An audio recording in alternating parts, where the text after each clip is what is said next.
माजी ने पेट में दर्द को लेकर सारा घर सर पर उठा लिया।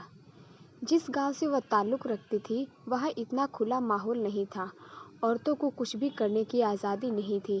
अनु ने जब ऐसा कहा तो सब भौचक्के होकर उसकी तरफ देख रहे थे और वह इसके लिए बिल्कुल बेपरवाह खड़ी थी।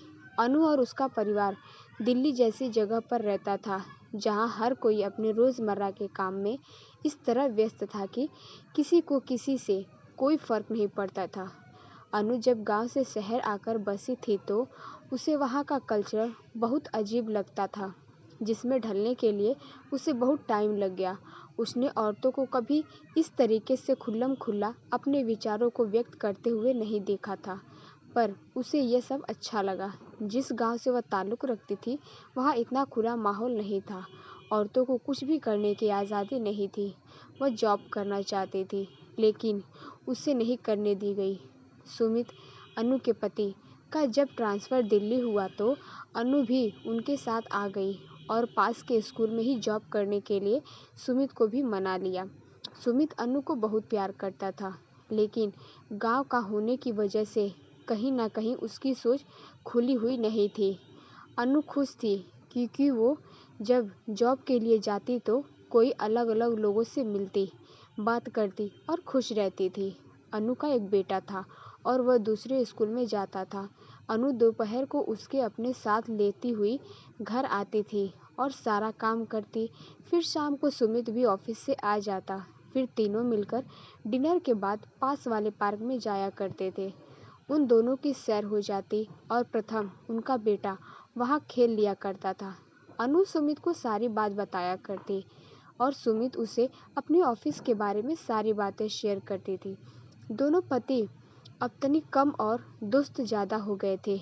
एक दिन गांव से अनु की सास आई, जो उनके पास कुछ टाइम रहने के लिए आई थी।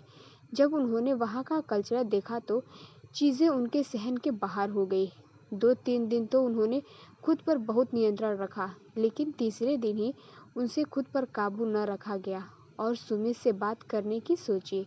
उन्होंने सुमित से कहा कि तू अच्छी खासी नौकरी कर रहा है, तुझे क्या ज़रूरत है अपनी पत्नी से काम करवाने की, और वैसे भी मैं घर पर पड़ी बोर हो जाती हूँ, तो तू उसकी नौकरी छुड़वा दे।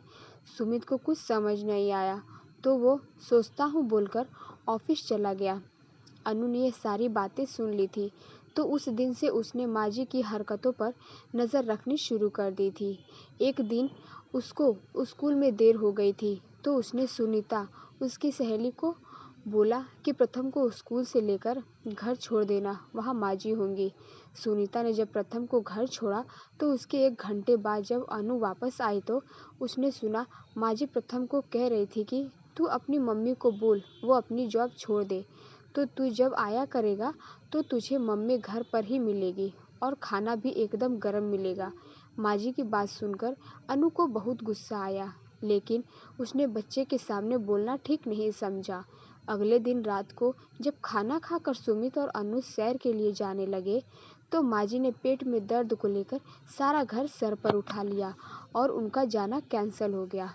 2-3 दिन तक रोज़ ऐसा होता रहा तो उनकी सैर पर जाने की आदत छूट गई।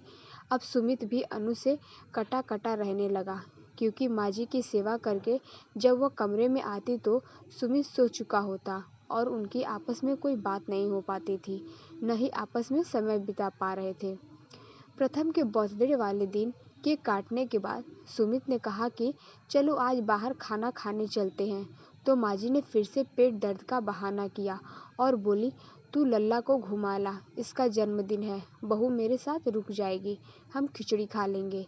अनु मुड़ी और बोली, सुमित ऐसा करो तुम माजी के पास रुक जाओ और माजी के साथ ही खाना खाओ, उन्हें अच्छा लगेगा, मैं प्रथम को बाहर घुमा लाती हूँ, सही है ना, दोनों माँ बेटे एंजॉय करते हैं।